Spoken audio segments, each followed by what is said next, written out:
லோகேஷ் கனகராஜ்ன்றவர் இன்னைக்கு இந்தியாவினுடைய most expected டைரக்டரா இருக்காரு, ரைட்டுங்களா? அப்போ அவரு கூட நீ யார் வேணாலும் படம் பண்ணலாம். நீ விஜய் படம் பண்ணிக்கோ, கமல் படம் பண்ணி, யார் வேணாலும் பண்ணிக்கோ. அந்த அளவுக்கு என்ன பண்ண முடியுமோ பண்ணுவோம். ஆனா அந்த ஒரு சக்தி கூட சூப்பர் ஸ்டார் ரஜினிகாந்த்ன்ற ஒரு சக்தி சேரும் பொழுது அதனுடைய மடங்கு வந்து அதனுடைய பவர் வந்து 10 மடங்கா இருக்கும். அதுதான் இன்னைக்கு நடந்துகிட்டு இருக்கு. ஏன்னா இந்தியாவிலேயே மிகப்பெரிய ஒரு ஸ்டார் காஸ்ட் ஒரு ப்ரொடக்ஷன் கம்பெனின்றது வந்து யஷ்ராஜ், அவரு யாரு ரித்திக் ரோஷனையும் வச்சு என்டிஆரை வச்சு எடுக்கிறாங்க. ஒரு 2 மிகப்பெரிய துருவங்கள் சேருது. அது இல்லாம வார்ன்றது மிகப்பெரிய ஹிட்டான படம், அதனுடைய சீக்வல் வேற. இப்படி மோஸ்ட் எக்ஸ்பெக்டடா கிட்டத்தட்ட 11 ஸ்டேட்ல நல்லா ஓடக்கூடிய படமான வார் 2வோட 7x collections in terms of booking, அதாவது pre booking in terms of ticket sales வந்து 7x. இவன் ஒரு டிக்கெட்னா இவன் 7 டிக்கெட். வார் 2ல ஒரு டிக்கெட் ஒரு தியேட்டர்ல விற்குதுன்னா கூலியில ஒரே நேரத்துல 7 டிக்கெட் விற்குதுன்றதா இன்றைய நிதர்சனம். இதெல்லாம் எல்லாருக்கும் சாத்தியம் இல்லாது. இது ஏன் நடக்குதுன்னா, ஐயோ ட்ரெய்லர் வந்து சாதாரணமா இருக்கே அப்படின்றதெல்லாம் இல்லை சார். இங்க வந்து ஒரு மிகப்பெரிய ஒரு கூட்டம் இருக்கு. இந்த கூட்டத்தை வேற வேற மாதிரி ரசிக்க மக்கள் தயாரா இருக்காங்க.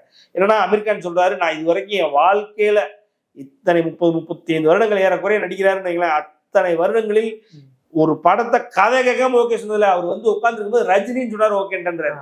அப்போ அப்படிப்பட்ட 2000 கோடி படம் வச்சிருக்காரு சார். இந்தியாவில் ஒரே ஒரு நடிகர் 2000 கோடி படம் வச்சிருக்காரு, அது அமீர்கான் தான். அப்படிப்பட்ட ஒரு நடிகர் வெறும் ரஜினின்ற பேர் ஆரம்பிச்சு முடிக்கிறதுக்குள்ள கதையை நான் ஓகே சொன்னேன்னா அது அப்படி என்ன கதைன்னு பார்க்கணுமா சார்? நம்ம அப்படி அவரே எக்ஸைட் பண்ண அந்த ஒரு விஷயம் என்ன, அவர் என்னவா வரப்போறாரு பார்க்கணுமா நம்ம? 2வது, இத்தனை படங்கள், அதாவது கிட்டத்தட்ட வாங்காத பேர்ல, வாங்காத பட்டங்கள்ல, பணம் இல்ல, பதவி இல்ல, இதுவரைக்கும் நடிக்காத ஒரு மோஸ்ட் ட்ரெட்ஃபுல் வில்லனா, இதுவரைக்கும் ஒரு வில்லனாவே நடிச்சல ட்ரெட்ஃபுல் வில்லனா நாகார்ஜுனா வர்றாரு அப்படிங்கும்போது மொத்த ஆந்திராவும் தெலுங்கானா வைப்பாகவும் ஆகாதான். அது இல்லாம நீங்க பாத்தீங்க அப்படின்னா Soubin Shahir most happening actor, Sathyaraj Sivaji படத்துல அவருக்கு ஈக்குவலா, அதாவது சூப்பர் ஸ்டார் ரஜினிகாந்துக்கு ஈக்குவலா சம்பளம் கொடுக்குறேன்னு சொல்லியும் நடிக்க வராது சத்யராஜ். இந்த படத்துல நடிக்க இருக்காருன்னா என்னன்னு தோணுமா தோணாது. அவருக்குன்னு ஒரு 4 பேர் இருக்காங்க வந்து பார்க்க நினைக்க மாட்டானா. இப்படி ஓவரால் ஆயிடுது படத்துக்கு. அது இல்லாம சன் பிக்சர்ஸினுடைய ப்ரமோஷன் பார்த்தீங்கன்னா உலகத்தில் எந்த ஒரு ப்ரொடக்ஷன் கம்பெனி இப்படி ப்ரொமோட் பண்ணதில்ல, அந்த மாதிரி பண்ணிட்டு இருக்காங்க. அதாவது டிஃப்ரெண்டா ரொம்ப பிரம்மாண்டமா ஒரு படத்தை ப்ரொடியூஸ் பண்ணணும், ப்ரமோட் பண்ணணும் அப்படின்னா யாரு அப்படின்னா தானு சார் பண்ணுவாப்ல. ஏன்னா தானு சார் அப்படிதான் அந்த படத்தை ப்ரமோட் பண்ணும்போது பைரவை ப்ரமோட் பண்ணும்போது சூப்பர் ஸ்டார் பேரை வச்சு ப்ரமோட் பண்ணாரு. அதுதான் இன்னைக்கு வரைக்கும் நடந்திருக்கு. அப்ப அது எவ்வளவு பெரிய ப்ரமோஷன் இது. 2வது, ஒரு ஏரோப்ளைன்ல கொண்டு போய் கபாலியை ப்ரமோஷன் பண்ணாரு. அதுதான் பீக் ஆச்சு சார். படத்தை வந்து பீக் ஆக்கி விட்டதுதான். ஒரு ஆடியோ லான்ச் கிடையாது, ஒன்றும் கிடையாது. ஆனா கபாலி வந்து ஆன பீக் வேற எந்த படமும் ஆனது இல்லை. இவங்க எல்லாம் ஆடியோ லான்ச் வச்சுதான் இன்னைக்கு பீக் ஆகிட்டு இருக்காங்க. ஆடியோ லான்ச் இல்லாம சிவாஜி, கபாலி 2.0 பீக் ஆச்சு. அதெல்லாம் தான் உண்மை. ஸோ விஷயம் என்னன்னா, அப்படிப்பட்ட சன் பிக்சர்ஸினுடைய ஒரு ப்ரமோஷன் ஒரு சைட்ல, ஆடியோ லான்ச் பீக் வேற, அனிருத்தவருடைய பாட்டு, இப்படி கேட்கிறவனுக்கு எதை கேட்டாலும் கிடைக்கும் சார். 2 வயசு பசங்க 3 வயசு பசங்க மோனிகா பாட்டு ஆடிட்டு இருக்காங்க சார். அவங்களுக்கு அது ஒரு என்ஜாய்மெண்ட். தியேட்டர் வந்து உட்காந்து அதுக்கு ஆட மாட்டாங்களா? இப்படி எல்லா ஏரியாவையும் கவர் பண்ணிடுச்சு. அப்போ இதுக்கு ஒரு ட்ரெய்லர் தான் ஒரு இக்கு வைக்கணும்னா நீங்க வைக்கலாம். பட் ஆனா ட்ரெய்லர் இதுக்கு தேவையே கிடையாது மேடம். சார் உபேந்திரா சொன்னது மாதிரி நடிகர்கள் எல்லாரும் ரசிக்கக்கூடியவரா இருக்கிறாரு அப்படின்னு நம்ம பார்த்தாலுமே கூட இன்னைக்கு மல்டி ஸ்டாரர் காஸ்டோட தலைவர் படம் வந்தாதான் அது வந்து பெரிய அளவுக்கு ரீச் ஆகணும்ன்றதுக்காக இப்படி மல்டி ஸ்டாரர் யூஸ் பண்றாங்க. ஒரு அனாலஜி இருக்கு சார், இதுல நீங்க பின்னாடி பார்க்கணும். என்னன்னா சூப்பர் ஸ்டார் வந்து 2000 ஏறக்குறைய 1999ஓட படையப்பாவோட 150வது படம் சார். படையப்பாவோட முடிச்சுக்கலாம், 25வது வருடம் முடிச்சுக்கலாம்னு முடிவு பண்ணிட்டாரு.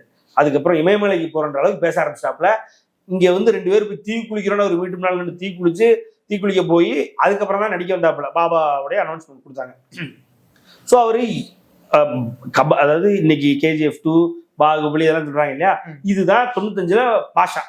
95ல பாஷா தான் இன்னைக்கு இவங்களுக்கு KGF 2, காண்டாரா 2, பாகுபலி எல்லாம்.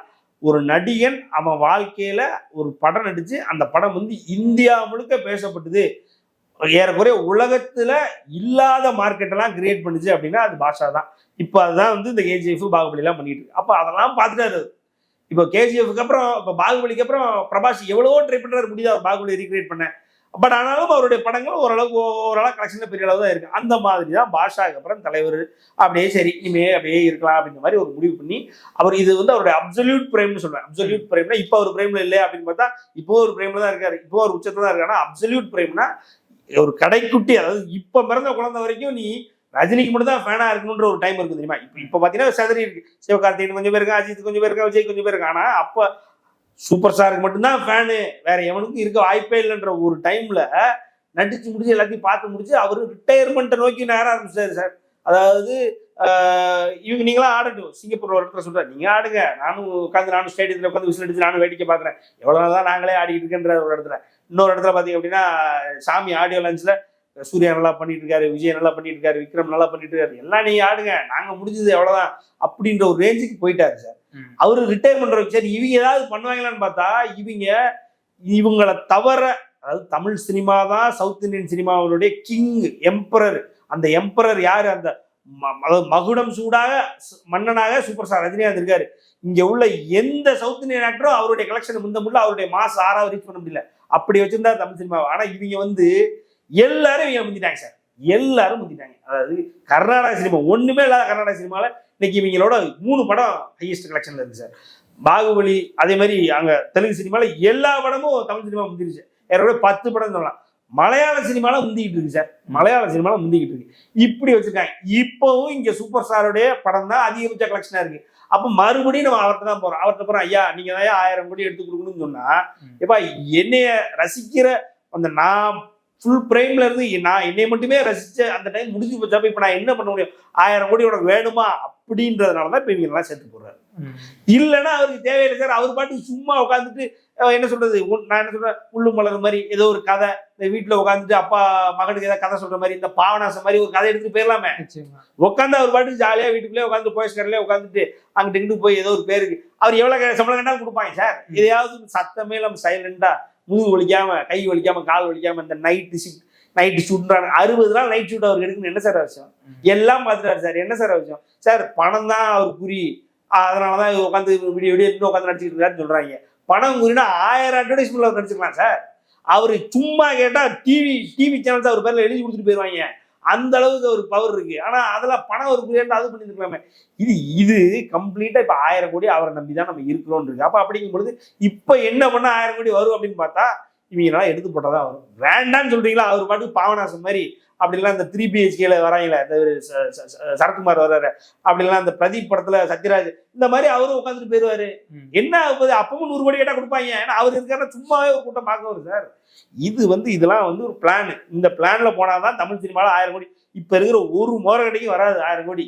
இவரை வச்சு பிச் பண்ணி கூட ஒரு 10 பேரை சேர்த்து வச்சு தமிழ் சினிமால 1000 கோடி எடுத்தா உண்டு. இல்லைன்னா வாய்ப்பே இல்லைன்றது எழுதப்படாத உண்மை சார். அடுத்து நீங்க வரப்போற சிவகார்த்திகேயன் பண்ண போறாரு, பிரதீப் பண்ண போறாருன்னா அது ஃபியூச்சர், அது நடக்கும்போது பாத்துக்கலாம். இப்போதைக்கு இவரு தான் சார். இவர் பண்ணணும் அப்படின்னா 1000 கோடி பண்ணணும்னா இப்படித்தான் பண்ண முடியும். நீ எதுக்கு சேர்த்துக்கிறாரு? இவரால் ஒன்றும் பண்ண முடியாது. இவரால் பண்ண முடியும். இவரால் பண்ணதான் ஜெயிலர். ஃபிளாப் டைரக்டர் நெல்சன் அவரை கூப்பிட்டு வந்து ஜெயிலர்ல பண்ணலையா? ஒரே ஆளா நொறுக்கிட்டு போனாரா இல்லையா? 5 நிமிஷம் கேமியோ வச்சு நொறுக்கிட்டு போனாரா இல்லையா? அந்த மாதிரி அதே மாதிரி பாத்தீங்க அப்படின்னா இதுவரைக்கும் ரெக்கார்டு கபாலி கிட்டத்தட்ட அப்பவே 450 கோடி. யார் இருந்தா அதுல என்ன ஒரு காஸ்ட் பேர் சொல்லுங்க பாப்பீங்க. யாரு பெரிய ஆளு சொல்லுங்க? எல்லாம் புதுசு. டைரக்டரே கிட்டத்தட்ட ஒரு சின்ன படம், மெட்ராஸ் படம், அது நார்த்ல மட்டும் ஓடின படத்தை வச்சுட்டு உட்காந்துருந்தாரு. அதை வச்சு பண்ணலையா? எல்லாம் பண்ணிட்டாரு. அவர் தனியாவும் சாதிச்சிட்டாரு, ஆட்களை வச்சு சாதிச்சிட்டாரு. இப்ப தேவை வேற மாதிரி இருக்கு அப்படின்றதுனால நீங்க உங்களை வச்சு உங்களுக்கு டைம் கொடுத்து பார்த்தாச்சு. 3 வருஷத்துக்கு ஒரு படம் நடிச்சாரு சார். அப்பவும் அவர் படம் வரும்போது சார் அதிக கலெக்ஷன் ஆகும். இவனுக்கு சும்மா இருப்பானுங்க சார். ஏதாவது குப்பை கதையா சூஸ் பண்ணிக்கிட்டு ஆடுறேன், வைக்கிறேன், இது பண்றேன், அது பண்றேன் அப்படின்னு சொல்லி ஃபோக்கஸே இல்லாம பண்ணி ஆவரேஜ் ஆகிட்டாங்க சார். தமிழ் சினிமாவோட ஸ்டாண்டர்டே கம்மி பண்ணிட்டாங்க சார். இவர் தான் மறுபடியும் 1000 கோடிக்குள்ள கொண்டு போய் ஸ்டாண்டர்டை கூட்டணும்னு இருக்கு. அது ஒன்றும் பண்ண முடியாது. 1000 crore கிளப்ல ஃபர்ஸ்டா தலைவர் தான் வர போறாருன்னு சொல்றீங்க. வரணும்னு தான் எல்லாருடைய ஆசையா இருக்கு. இப்படி இருக்கும்போது இங்க சம்பளத்தை பத்தி கம்பேர் பண்ணி ஒரு சிலர் பேசுறாங்க. இன்னைக்கு 200 crore சம்பளத்தை விட்டுட்டு விஜய் அவர்கள் பாலிடிக்ஸ்க்கு வராரு. அப்ப தலைவருமே கூட 200 கோடி சம்பளம் எதிர்பார்க்கிறாரு. 200 கோடி சம்பளம் கொடுத்தாதான் நான் தான் உச்சத்துல இருக்கிறேன்றதை காட்டணும்ன்ற மாதிரி இருக்கிறாரு அப்படின்னு சொல்றாங்கல்ல. சோ இதே எப்படி சார்? அவரு 200 கோடியும் வாங்கிட்டாரு சார். இது தப்பா கம்பேரிசன் பண்றாங்க. 200 கோடியும் வாங்கிட்டாரு. இதெல்லாம் ஜெயிலருக்கே அவருக்கு 200 கோடி ரூபாய் செக் ஏதோ ஒரு மயிலாப்பூர்ல ஒரு குறிப்பிட்ட பேங்க் செல்லான், அதாவது என்ன சொல்றது, செக் நம்பரோட ரிலீஸ் ஆச்சு சார் டேட்டா.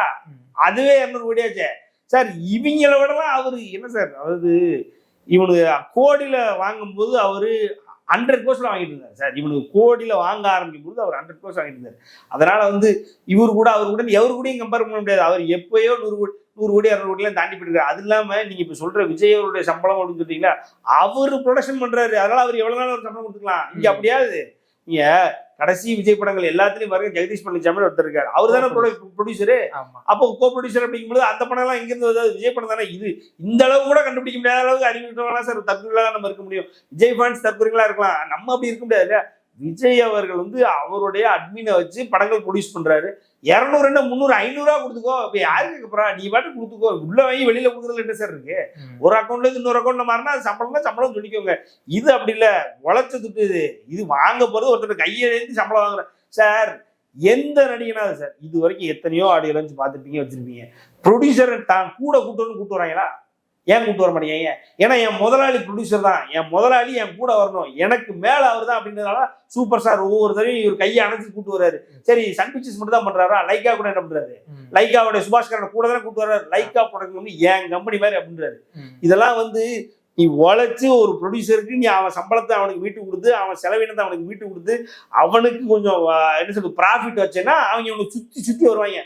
அதனாலதான் சன் பிக்சர்ஸும் லைக்காவும் என்னதான் ஃபிளாப் ஆனாலும் ஹிட் ஆனாலும் எதுக்கு ரஜினிகாந்தை சுத்தி கட்ட போடுறாங்க? நீ ஓனருக்கு நியாயமா நீ கொடுத்த செலவுக்கு நீ மீட்டு கொடுக்கணும், 2வது லாபம் பார்த்து கொடுத்தீங்கன்னா நீ கேட்கறப்பறம் தரப்போறான். அப்ப ஆட்டோமேட்டிக்கா நான் 200 கோடி கேட்கறேன்னா அதுல நியாயம் இருக்கு. இது நீயே உன் பேர்ல 500 கோடி 1000 கோடி எழுதிக்கிட்டா அது இது எப்படி ஒப்பிட முடியும்? ஒப்பிடே தப்புது. சார், கலாநிதி மாறன் அவர்கள் பேசுற பேச்செல்லாம் ஒரு ப்ரொடியூசர்ன்றதை தாண்டி ஒரு ரியல் ஃபேன் பாயா தான் அவர் வந்து எல்லா இடத்துலயும் வெறு பேசுறாரு சார். வாண்டடா வந்து வெறு பேசிட்டு போறாரு இவங்கள. அதாவது இங்க சூப்பர் ஸ்டார் ரஜினிகாந்த் எனக்கு பிடிக்காதுன்னு சொல்றான்னு வைங்களேன், தூக்குப்பட்டு தொங்கணுன்ற மாதிரி பேசிட்டு போறாப்ல. ரெடி ஆயிட்டு வராரு மனுஷன். ஃபுல் வைவ்ல வந்து ஏண்டா இவனை மாதிரி ஒரு ஆள்லாம் கிடையவே கிடையாது, நீங்களாம் கால் தூசி பண்ணான்னு சொல்லிட்டு போறாருங்களா? அது வந்து எல்லாம் அது வந்து இந்த வைப் உள்ள இவ்வளவு வெறித்தனமான ஒரு ஃபேன் பாயா இருக்கிற ப்ரொடியூசரை இது வரைக்கும் இந்திய சினிமாவே பார்த்தது சார். அவன் வருவான், மைக் எடுப்பான், அவர் வந்து ரொம்ப சிம்பிளிசிட்டி, ரொம்ப ரொம்ப கம்மியா சாப்பிட்டாரு, நிறைய சாப்பிடல, அவரு இவ்வளவு அது மாதிரி அமைதியா இருக்காரு, உட்காந்து போறாரு, வச்சாருன்னு ஏதாவது சொல்லுவாங்க. ஆளுக்கு ஏதாவது சொல்லுவாங்க சார், யாரும் சொல்லாமலும் இல்லை. ஆனா இவரை பிடிக்காதவனை பூரா வெறுப்பேத்தா. இன்னைக்கு எனக்கு ஸ்டேஜ் கிடைச்சிருச்சுடா, மைக்க பிடி, இவர் தான் ரெக்கார்ட் மேய்க்குது, அவர் ரெக்கார்டு அவர் தான் பிரேக் பண்ணுவாரு, வேற ஒரு ஆளு கிடையாது. மற்றவங்க பூரா 2 படம் ஹிட் ஆயிடுச்சுனாலே இது என்ன சொல்றது, பையன் தூக்குறதுக்கு ஒரு ஆள், காலில் ஃபோன் எடுக்கிறதுக்கு ஒரு ஆள், தனி பிரைவேட் ஜெட் அதுன்னு கேட்டு சுத்திக்கிட்டு இருக்கான். இவர் பாருங்க இன்னும் எவ்வளவு பெரிய ஆளா இருக்காரு, மற்றவங்க பூரா வேஸ்ட், இவர் தான் மாசு, மற்றவங்க பூரா பீஸு அப்படிலாம் பேசி அடுத்த வெறுப்பேத்துனே வராரு, சாவுறானுங்க. அதே மாதிரி வெறுப்பாருறானுங்க. என்ன கலாநிதி மாறன் வந்து எப்போ இதே சொல்லிக்கிட்டு இருக்காரு, கலாநிதி மாறன் அப்படின்னு அழுகுறாங்க ஒரு சைடு. கலாநிதி மாறனுக்கு அறிவு இல்லையா? இப்படிதானே எத்தனையோ படங்கள் மற்ற நடிகர்கள்லாம் நடிச்சாங்களே அதுலயும் வாழ்ந்தாரு, ஒரே ரஜினிகாந்த் மட்டும் இப்படி சொல்றாரு.